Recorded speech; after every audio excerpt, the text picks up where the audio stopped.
kumpa bepi achi zonunga hian khosung ki waipu dan le khosunga ne le cha chale hin komat anom le jingin ne le cha apu ji chen khosung bepi ten jong nom asal le jing obin hi hiti chen phalini khu ong cha le na hi le khosunga hian gol cha ki bop theita mini omlonin amani gol cha he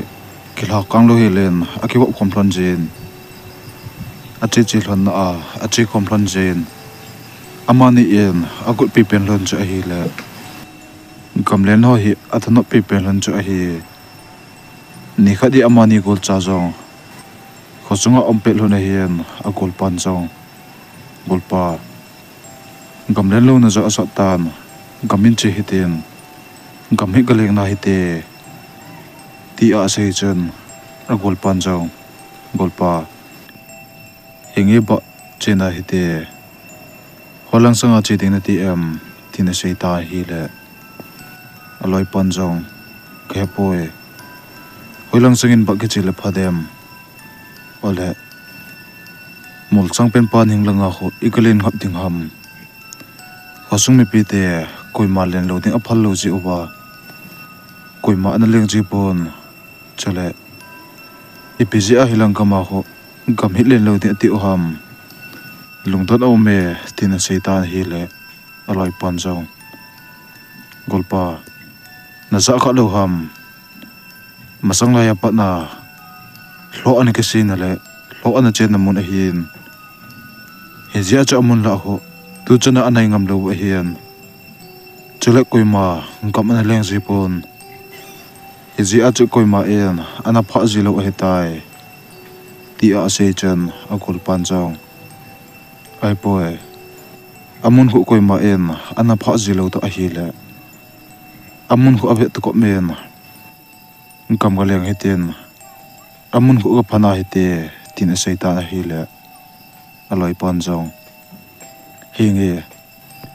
masanga patna amun ko pha num na kanein a hin la khosung mi pi te koi ma ina pha lo ji a amun ko pha te te dinga kana se ji lo hi ke jong ka chi no me I chi hlan ding ham tin sei khom phlan ta hi le amani kol cha jo athanop na lang ta hlon ma hi le khosung mi pi te he sa da he tin ini che he tin gamang sung la mi ke to pi jong le gamlenga ka chi hlan ding a he tin sei hlan he tin khosung mi pi te koi ma he sa da he ti tin hiti chen mai thal ke pul hon gamang sung la ana zon hlan ta hi le gamang sung a pha hlan a hin gamla ko na in langa ong ke le upa mi ni hin golang te ni su ta ong ke su to hlan ni hi le upa te nin jong hoilang na pha gul hlan ham tin atong hlan ta hi le golang te nin jong gamlenga ka chi gol hla hi e ti a sei hlan chen upaten in jong hingi sahin kap hlan utin upaten ni jong in langa chen akile hlan ta na hi hichen golang ten in jong gamang sung la apha hlan hin mol sang pen pom na langa chen akal hlan ta na hi le agam hlat wal ji in amun chu hlong ba thi hlan tapun hichen aloi pan jong golpa hothim ma sangen hlonding gai to hiti ti hi le aloi pan jong hingi themhal ki no je beten nisa hlum phla ma sangen mol chung khu kal do phot phot hitin tin amani zo kino ta achen mol chung kal hanen mol chung asana san jing pa amol kal do hlana hian nisa zo hlum latan amanin jong mon noi lang cha be su hlan hi le sungkol cha sang le jingin amanin jong anning lang cha be ki hlan hi le kol ning lai ta a sungko hom chu en man do hlan tan amani jong sungko hom amu hlan chen golpan jong golpa tu zan hi sungko hom sung khun ki chona hete ipi hele sungkom na chan khu kumsu phot phot heti tin amanin zong kola chen akum su hlarin sung ko hom na pha pha hlona hian amanin zong sung kom sung cha bel hlonin hi le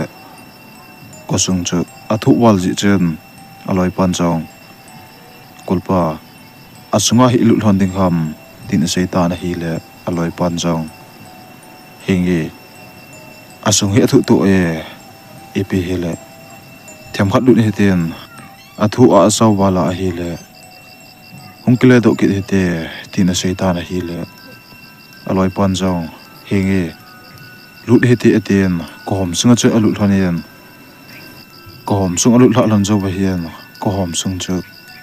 atim le lut jing yin hi chat loi pan zong golpa ko hom sung he athu le jing ge kile do ki ta he ti aten hi chat loi pan zong hingi kadang zo cha ko hom sunga ilut pana ko na chen asung hi ki hul de du ka san kadang zo acha che jing ye kile do ki hitin ko noi langa wadung khat hi lo le tui ki be na khat hol hitin tui do na hiti tin hiti chen kom sunga ko nen ol chen hong po do hlan hi le pulang an pha hlona hian ho zo an jing hla chip chip tan amanin zong adang hlan cha hlon tama a hi le kol ninga ko na hian ol chen akum su hlanin kol ning no yamun ja apha apha hlon chen amanin zong agar lang hlon cha avele le hlonin hi le wadung la am hlon ta pon hi chen aloi pan zong golpa iti ham kol ning noi lai ta a wadung hi le kilomin wadung la om pon kadang acha le jing ye tui don ading hol hete tui ke be na om dingen ta sa no me tin hi chen amanin zong agar lang hlon cha avele le hlon hi le aloi pa chen thingpung noi khat na tui ke be khat cha en mon hi le aman zong golpa imasang lang ko be o thingpung noya tui ke be khat na mo yam tin dong ta na hi le aloi pan zong hoi che am tin dong ta hi le aloi pa chen a khut khat lang cha ko en amasang lang hlon cha ko pi ta na hi le aloi pan zong aloi pa in ko na lang cha aben thingpung noi dan ta a tui ke be na cha mo chen amanin zong tui ke be na lang cha all chen anai lu hlonin amun hlun hlona hian tui ke be cha ve hlonin hi le tui ke be cha abu chim set nen da nom zo om pon amanin zong tui ke be na ding ta amun a hin hol hlonin hi le iti abel hlona a hol hlon wang chen tui ke be na da amul hlon lo pha na hian aloi pan zong golpa don jing hite tu hi achemo achem thawin a hin da adum set jen don nom om pon don ding tang la om pon he ji chen don phop phot hite i thi hlon lo le apha a hi tin he chot loi pan zong a koma na do pe kha cha lo hlan na do pe chen tui ke be na om na chen tui cha tha len adon ta hi le adon zo ba hian aloi pan zong na do pe cha kila ki nen na do pe chen tui cha tha len adon ta hi le amanin zong tui adon hon zo wa pa na hian ati chung chu tha chu asan aloi pan zong kolpa ipi tui idon hon ham tui idon hon zo wa pa na chen kati chung he tha de du ti a sei pe lai ta chen a oi chu ong tha en a oi tha hen aman zong a sang khol chu ho da en a oi chu kho ding ati ta hi le hi chu pe ta chen a oi ya tha na kom lai ta a mul a hong ke du chu amon aman zong mul a ke de du amo pha na chen mul ho chu kho la ding atin a khut na chen a khot na hi le i ti a khot na amul ong ke ho chu khol ha ding ati wanga chen amul ke ho chu a khol ha thei pon hi chen aman zo golpa ko ya ko nen mul ong ke de yen tun ka ti ho tha de du ka san la ye ti a sei pe lai ta hian aloi pan zo ke jong ko pum chegen ka tha la jing ge ti a sei chun amani zo aki khol honen ati chung atha tha hlona chu khol pe hlona na hi le ati chung khol pe hlon ta hian ati chung ho akuna chun mul ake ho cha tam che en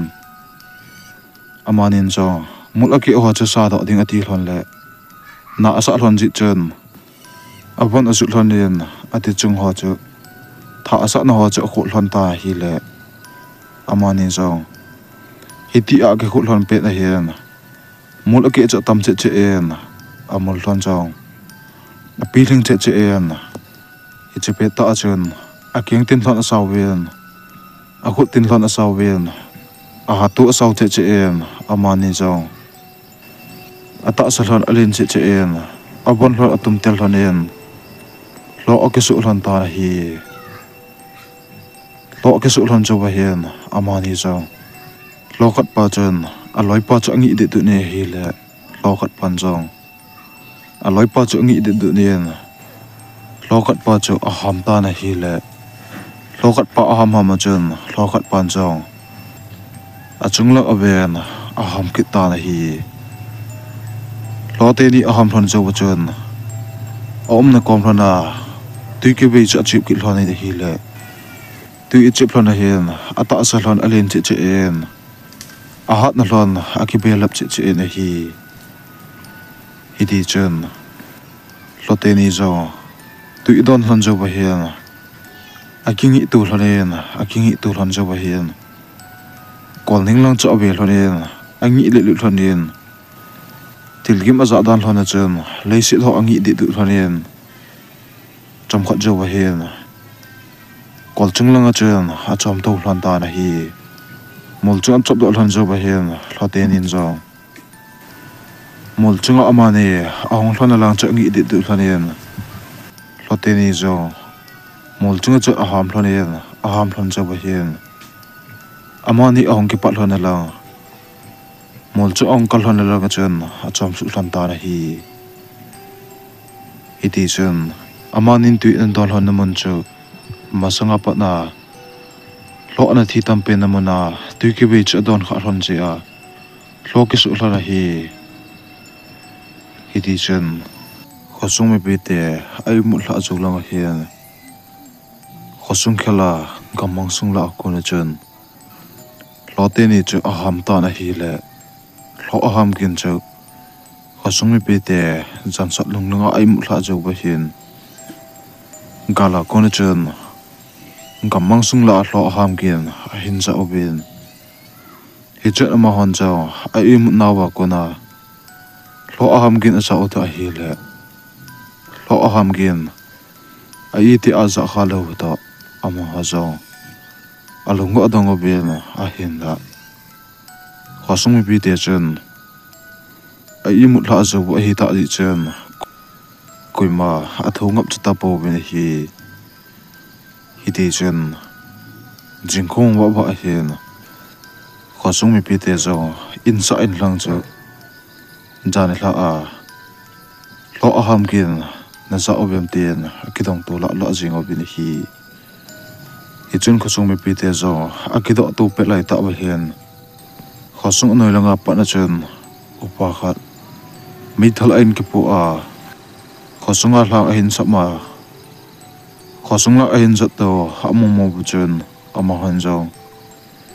upa pa am lang chu adel ta ben hi le upa pan zo khosung mi pi te om na ko pa pa hian khosung mi pi te za chun gamma ka chin en in lang kong kile hian khosung aning lai ta a chapang khat athisan komoda e ata sa zo atel de do en amal akeng chale apomo zo amun munen hakithe khene ichu komomo a ka ke cha toma hele khosunga hi kong lai pa pa hian tung khosung mi piten gabia loi chalo hi ti tin khosung mi piten upa pa tha se za za buchun ama hon zo upapa en khosung aning langa chapang thilo amun lang chu akidel te tawin a hi le amun alhuna chun khosung mi piten zo upapa in asin chu ve tawin a hi le abin to kitu che na hin amun chun chapang khat sa akimala sa akichandi tabanga chun chapang pa ta sa chu atel de du en a chen de du in hi chu mo ba chun ama hon zo akom la chu abele le obe na hi le king no le na le jing khat he ai mo do ta wen hi chun ama hon zo king no le na le jing mo do phat ba hian hi chi hi zan la a thlo aham kin ki za chun chapang pa hi atha he tun hlo hin mi ta sa ani hedan mi ta sa tuidan a he na ko na khosung he zan se le ahong building a hen khosung a mi te aban bana ithi do a hen hi ji chen zan hong hi ting he le khosung hi weng tup taw hi ti tin khosung mi pete ko ma chen a sei taw ben hi le ama hon jong a chale anaw te chale a in sung mi te koi ma thi dinga phal ta lo ji u chen lam koi hon a sei chu pha ain sa taw ben hi hi chepeta a chen khosung mi peten jong i eti le lozu se thi chai tam ti a ka gel le tun tha ain lo om ki tai ole masanga lo chu ai te dem tin sei taw bin hi le hi chen khosunga dinga a han dom pen pan jong masanga dinga lo a hat pena ki tha thang boi chu aung kile ding ta san om poi chale zare la aham kin ka za chu to lo hi ni he le kilo me khosunga pa na mi ahung kile lo wa nom jing obem tin sei ta hi le ala uba opa mi ni hen janinga komle nga chi te ni ko thlang te ni chu ang kile hitam na za pa obem tin dong ta hi le khosung mi pi ten zo komle nga che khoi ma ka ya pu itin opaten in zo jani la agam le nga ka chi hlana in lang kong kile hlana chun khosunga pa na chun golang mi ni ahong bai kon thol han chi kamon kinin zo hoilang zon ding ni hlanam tin ka dong hlan hi le amanin zo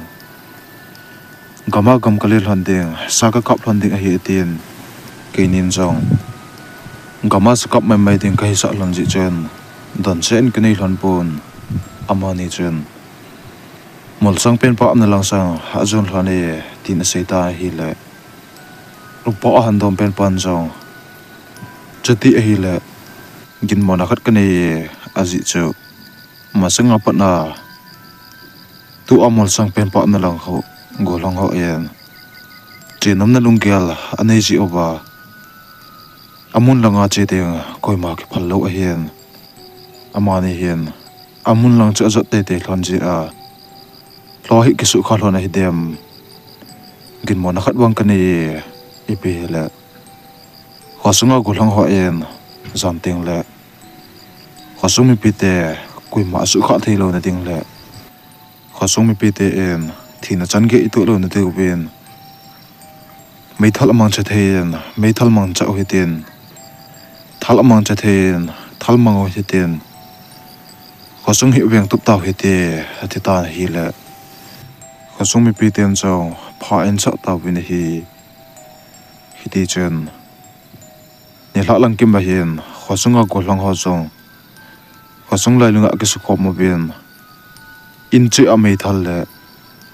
thal pi dong khom mo bin ama hon jong mei thal amang cha thei chale thal kap thein thal amang cha obin mei pum mang cha thein mei pum mang obin hi ti chen ko ong jin la a hin ama hon jong mei se la ke de no bin khosung aning lang le khosung ning zo che chen ha to khom mo bin lode ni ong chop su ding anga ta bin hi ti chen jan sat langa hian la ong su en la su do zo ba hian khosung sa langa ko na hin lo ong ham me hi le lo ham to kitu chen chen khosung aning langa anoi langa ko na chen lo cho ong ham ki ni na hi le lo te ni aham gen khosunga pa na ngolang ho en asa za ba chen ama hon jong amai thalu lu cha ko yo bin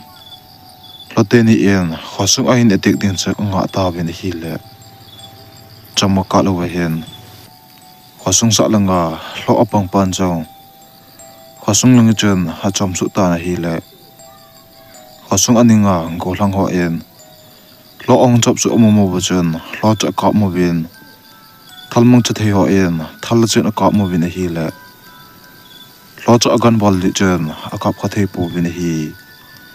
he chen hlon jong angi izisa len akenga chen to la sai en a chop to atho en khosung aninga ngolang ho cha ba nei cha chen a khut tin le keng tin ki tho en ngolang ho cha ain itik ta hi le ngolang ho zo abang a khut leng loi abang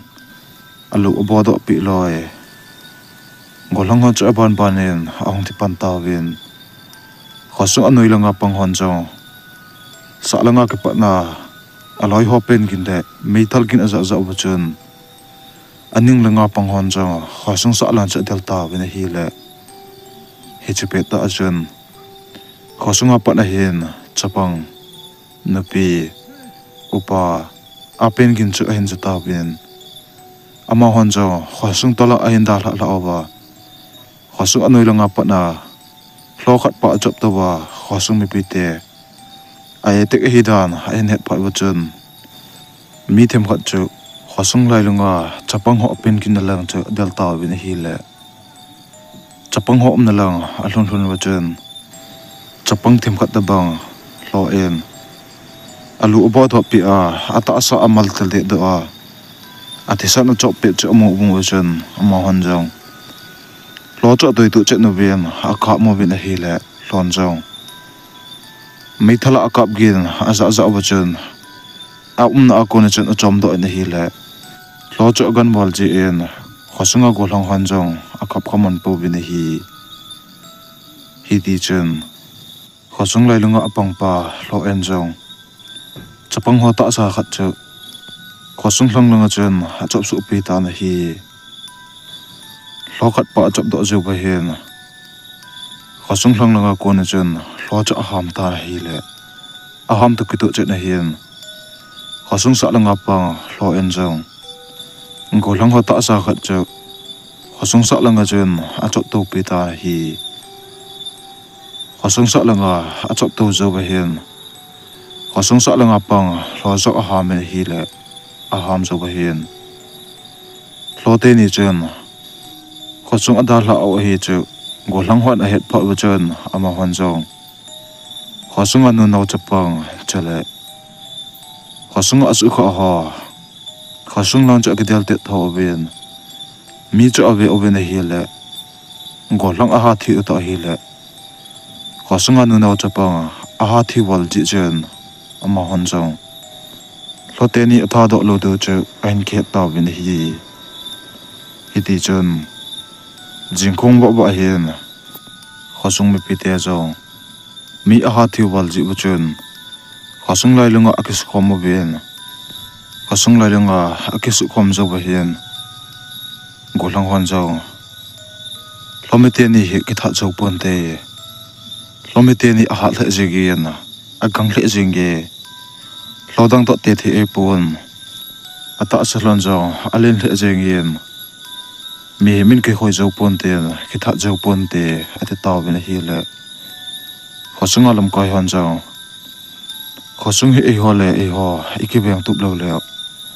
khosung hi aban bana ithi chai gam hil do chole e ho zo khat cha ai nga koi ma I lo do a hin hi ji chen e hon zo ching thei ta en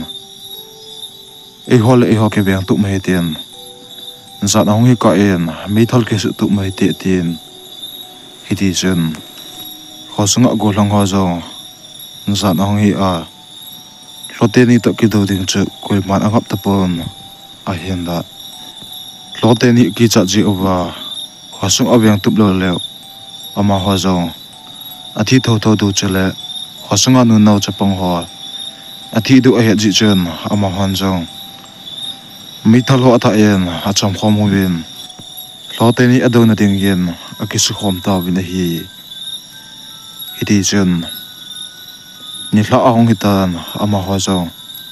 ni hla a hi pha na hin khosung aning langgen akisu khom win go lang ho la alam kai dom pen pan zong khosung he beng tup na dewa lote ni to ke do nga yen hi chen e ho zong ching the te en khosung e beng tup na dewa yen lo ho ke do pi taw he te thingpung khat che en pang sa he ten zan ong hi a lote ni en khosung ai ne te dia nga taw he ti ten ama ho zong khosung aning lenga thingpung khat che chen akal to oben zan a hi a lote ni ong chap su ding che anga taw win hi ti chen khozin la zo ba hen la zo ong so tan la so zo ba hen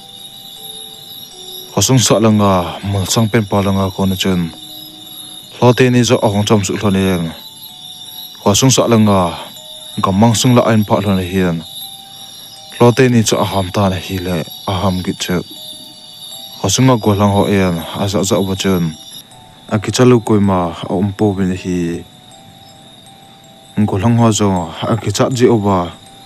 loto akedo da o hi le khosumi pi te le ama ho zo athi chai theu a he ji bu chen akicha na ji ke mo sa ta en lo ong chop su zo ding chu anga ta bin hi le chom khat jo ba hen lo zo ong chom su en khosunga chop bun gul lai ta hen golang hon jong lote ni cho kap ta ben hi le lote ni zo golang ho en kap kap mo chon khosung langin achong lu thei ta po ben ama hon jong apen to tho ben lo cho kap ta ben hi di chen lo kap pet lai ta be hen lo zo a chop ba hat do agan wal ji chen golang ho en iti akap bang wajen akap khathei pu bin hi chom khat jo ba hen golang ho thal chai zo athal chang ol chen ahom pe pan ta hi le athal chang obe pha na hin lo te nin zong golang ho cho ban ban chen a hin tek pan ta hi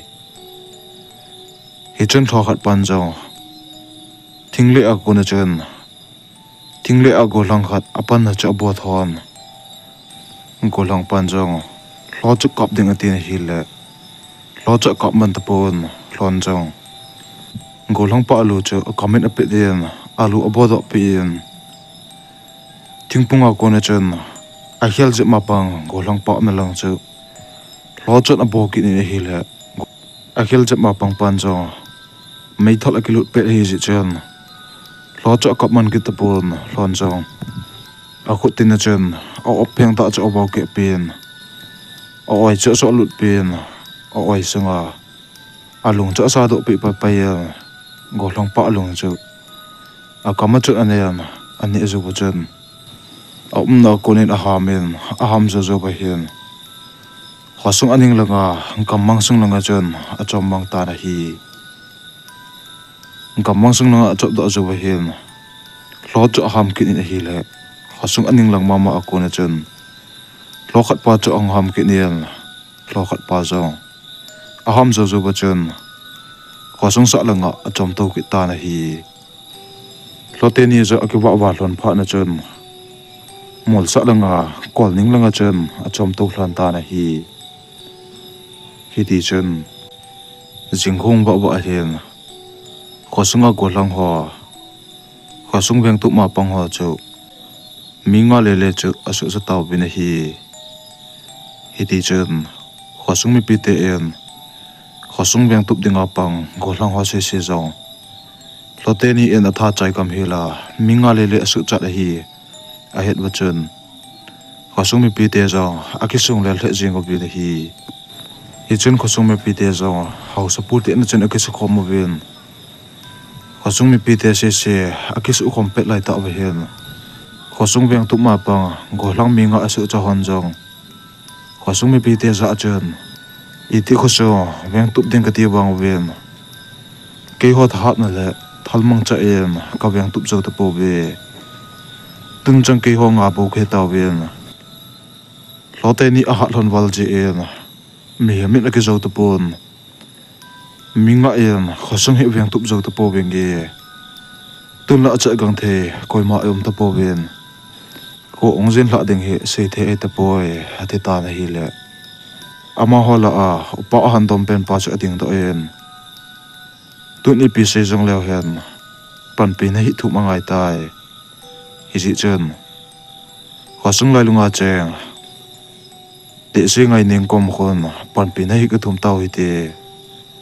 chati hi lo le khosung he i bonu wa isu mang do lote ni en ei tha chai gam hel do he tai ti a se wa chen ama han jong upai dang ane lo phat wa hen khosung lai lunga cheng te sapi ko ma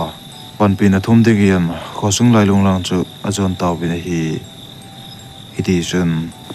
khosung lai lunga cheng te sapi in a phaw wa chen te sapi in chen alu no bi na hi le te sapi chu koi madang ai pon masanga patna memel hoi ta a ke thang ngai ning cha na hi ta na hi chen hau sapun jong ngai ning ko ma chen o kapi masang la ya zalaya mel hoya ke thang kapi ni pan pi ovin khosung mi pi te em na pan pi nau ka ngai cha tai o kapi masang la ya patna mi hat pe na ke thang thang boi chu nei le ko pi ta bo chuti hi lo le khosung mi pi te ka thi chai gam hel du ai tai o kapi khosung mi pi te nei pan pi te te bi na tien ngai ning ko ma chen ha taw taw bi na hi le ngai ning zong ate le ta wa nga chen chat mo sa sa en alup na ko na chen thon do en khosung mi pi te za a hen masang la ya pana khosung mi pi te en pan pi na ngai chat ting le ni hin le ko win ati chu kain kyal do e atien ngai ning zo acha mo sa sa chen in chung lang alu ni en in chunga gu bong khat le gu pe ni le thing do khat cha lan aman jong khosung mi pi te om na lang sanga chen akilen khosung mi pi te ama sanga chen to hlan gopong chu thum be ikhian nen gopong thum be ikhet jo chen gope ni chu lakit den gope te ni ka chen thing do cha je men amut peng ta hi le khosunga gancha a ham the jo se zo ngai nengin gope te ne amut peng peng chen khosunga gancha jo se a hamu bin hi gancha ho ham jo chomkhat jo ba hian in ko chu ong ke beng ta na hi le in ko ke bi chen ngai nengin zo ki cha hi on nangai cha thang boi chu ong tai ko chu hong obin ati ta na hi le khosunga dinga a han dom pen pan jong ato na ako na chen ke pat do yen in ko chu ko hong ta na hi le a hon do ke tu cha na hian ko lai ta a thang boi din chu mo mo chen o ko pan jong tun hong tai thang boi chu tin thang boi chu ben na hi le kumpa be pi chi ta bang gen thang boi ta sa le amel chu golang thing set bangin alim le amel ho aki hial nai pu na hi hiti chen upapan jong kapu thang boi hi chan chu nang kan nga o he in ong lu no tin thang boi zo ong lu la la chen khosong me pi te en thang boi chu abi u na hi le thang boi chu ta sa len le jeng yen amel jong vet nom nom om le jeng gi na hi khosung mi pi ten zo kidang asa ovin khosunga opapa chu adong ta wen hi le khosunga opapan zo masang la ya patna ngai ning le thang boy akingai hlondan le akilung si dan tusim ase pi ta wen hi le khosung mi pi ten zo thang boy chu angai sang le jing ovin hi hidi chun thằng boy trong khó sung mi pi te za hiền khó sung mi pi te za chen ki chuta hi un tu a hlote ni ho koi ma jang hi pon khó sung a pa na kam leng ti ni chu hi tai ma sanga kol ning no ya cheng lomiti na a chi hlon na hiền adang hlon cha hlon tama a hi le amanin jong tui don ding a hol hlon yen tui don ding a hol hlon lang yen lomiti athina umna tui ke ve chu amanin adon kha hlon ji a hlo ke su hlon a hian hlote ni khon adang acha hlon na tui khu adon hlon ting hi le masanga lomiti tha na akibela hlon ji e hi ji a khosung mi pi te go lang ho yen hlote ni khu atha zo lo bo hi hlotui khu adon hlon lo ji hi le go lang ho yen hlote ni khu na tha do hian tui khol adon thon ting hi le atha hat na ki bela phon ji a khosung mi pi te e na tha zo lo bo hi e amani a hat na sa gen ke hat na alin zon ama hola a aleng pa en ke hi e pe kha ji a aleng pa banga hat jo chu ka hi e ipi hi le kho ong jin la ting hi le hlote ni khosung langa hong chom su hlon ding a hin hlo zo si tha hat na a hin sun hlon ding a hian ken ki do pinangi tin hidi chun phatang chi chi in hi le ne sa zo alum latan ne sa alum la zo ba hen kho zo jing latan hi le kho jin la zo ba hen hlote nin jong kol sang pen pa chunga ko na chun a ham hlon yen mim ta sa chele agil kil ta hlon ji chun mim sa ngai cha na hin nei hlon tan hi chun hlote nin jong mim te do zo hlon na ding le mim te na su kha thei hlon lo na ding kol noi langa chu chom su hlon yen kol noi langa lomi tu ekidil chu amanin jong lomi tu cha don hloni hi le ata sa alin chi hlon yen a ha na hlon akibelep che che na hi ti chen la som sanga hian thang boin jong osong mi pi te za chen masang la ke patna kalen na bang kho a cheng khosong mi pi te la ong su do a ke patnen khosonga konen kon ma wa do ho in lang ina kot ke ban tup chane bin lang khosong khel hi wen ken nang hona beng tup na weng ye chele khosong hi na khel tha leo ke hi lo ka ke su te khosong mi pi te zo ka to kha the hiam jingko aba la ka a khosong langa hi kong kile lo ding a hian hlote ni ka tha zo wa jingko ong wa la teng le khosong mi pi ten khosong in ni na nga ta win atien thang boy zong gamang chung lang chu anazon ta hi thang boy chung khosong o khela hian mol chung ning kha na chu na ding hian la ong su su a hian thang boy zong ata sa ko na chun mul ong ke en a khut tin a saw wen a keng tin a ji do en ata sa alin che che en lo a ki su ta na hi thang boy zong lo a ki su zo ba hian lomi ti ni ong chop su na lang gamang sung lang a chun sung pi chung khat in a chom do en lomi ti ni ong chop su ding chu nga ta na hi ti chun khosong mi pi te zo hau so pu te na chen ekis khoma vel kot ekibon kuma vel khosonga aba le le ngam koima om po bin hi di chen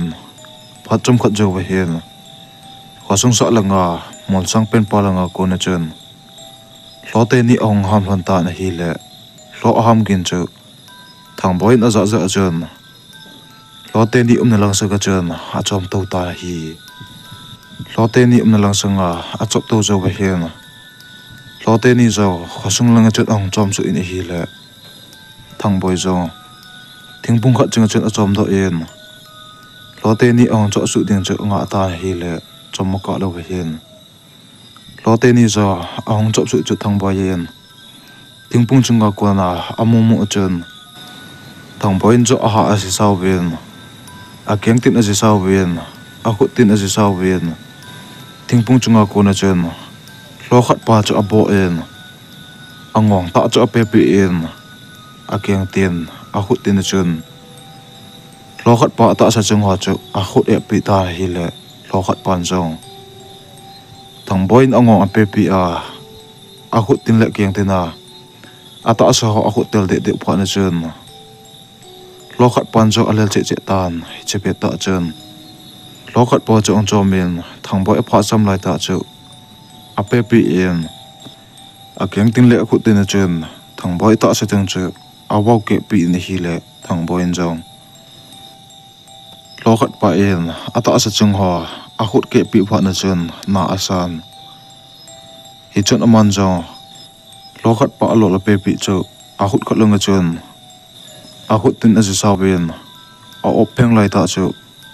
a so lut pen a oi sunga alung cha sa do pi na hi le lo khat pa zong amun chun a the den ta na hi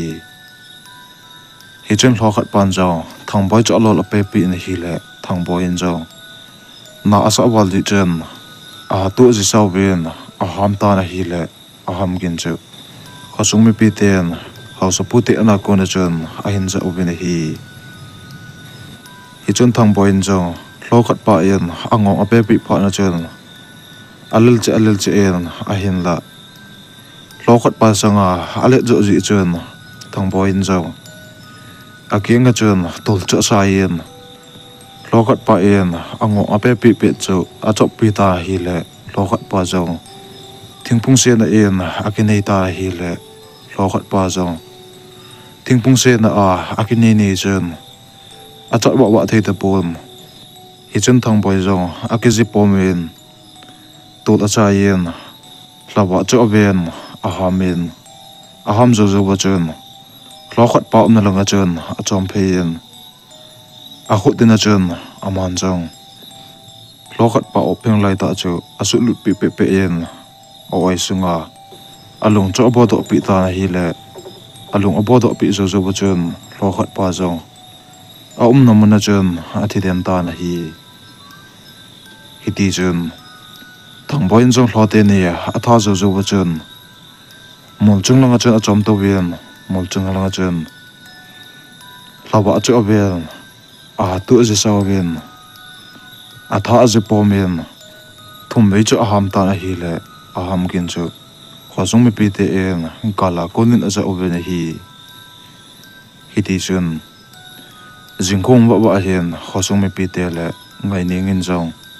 a cha mo sa sa chun khosung aning langa ko na hian thang boi ong kile ding chu nga taw ben hi le phat chom khat ju ba hian kala ko na chun gam mang sung la a ko na thang boi in khosung la en zat amu mu ba chun ama hon zong thang boi in a khut khat lang te ni a lo te ni alu gel a hin chaya khosung la en zat mu mu ba chun khosung mi pi te zong a na na chun a khom bin thang boi chu ki pa pi le jing of ni hi thang boi chung khosung mi pi te a na ong hlun na chun khosung mi pi te ko ma ki cha hi on khosung mi pi te go lang si si athat chai te ni lo te ni lu chu a hi tai ti a se zo bu chun khosung mi pi te ma sanga chun lo te ni alu chu se plan hi chun khosung mi pi ten jong lo te ni alu chu thingin atungo ben khosung pa min ata do ta ben hi ti chun thang boi in jong khosung mi pi te za a hian tun khosung mi pi te se se en til dan ju se ne su ke ta ben a hian la ahong peng kit ding le ahong khang kit ding hon hi che thasum hi a he lo do a hian nang hon na se pi do chele molning noi za tomi tui ki ve khu a i ti as mang thelo a hian akang khanga om den ding a hi ta ji en khosunga ahong peng tha chele ahong khang tha o ding in ngai ning le thang boi thu sima ko nin ki hil nan mang ta ven chutile koiman amun khuna pha thelo do chutile lozong a i ti a ki se kit lo ding a hi tai ti a se zo chen thang boi in zo alung sit pen ngai ning cho ven ngai ning in zo thang boi mu mo chen thang boi ngai ning chu angai wal ji en ngai ning na zo nen ngai ning amina ko na mitli apul chu thằng boy in athi pi in masang laya ki patna mel hoya ki thang o ngai ne kahin ngai na lom e na mel kanung mo ki the masang laya elen khom lai ka gel do e o ka ngai tangi je paji sa ko ki the le kano me tin thang boy in jo ngai ning cho ngai bal je in akol to tho in amai cha chok pi ta hi chun khosung mi pi ten jong thang boy le ngai ning kho apuna lo kul ma ompu vin hi chun la oba hau su pu le upu pen ba chun thang boy le ngai ning za hian o ko pu le ka pi tun phat vai gi ta jong le ka pi hit le ki pui tan ti a se bu chun thang boy in jong o khosung mi pi te kalong set pen ngai ning nei pi do hi ta le kin chung ngai ning he ka ve zo ta pu e tu na te che ta to ken le ki pui ta nge ti a se bu chun khosung mi pi ten jong pha in sa ta bin hi ti chun ni hla lang ki ma hian thang boy in jong khosung mi pi te ko ma chun ke ni jong ki le hlan ta nge chati e lo le hla su za na hian hla ong su a hi le khosunga hi buina om the hian ke ni jong ki le hlan ta nge tin hi chun ngai ning in jong khosunga a hau sa pu chu ngopong kha chele ngope ni le thingdu kha cha pen aman jong hau sa pu le khosung mi pi te za yen hau sa pu khosunga buina a oma khosung mi pi ten ngai chat na nei ting ole ngopong he thum ve khian no bin lang thum ve ni khat zo ting lew ngope ke ka hen thingdu cha je mo bin lang mut beng lew chun khosung hi kong hlun pai jing hlon ding e hin akhang khanga kain ki thu pi jing hlon ding nei tai ti a sei zo hlon na chun thang point zo ngai ning cha apun khosung sa langa gamang sung lang cha zon hlon ta hi thasim akichai tai video ong lut tha on thasim a chidan ne them jep lo du a hin episode 1 he a link description le comment section a kan koi ding a hin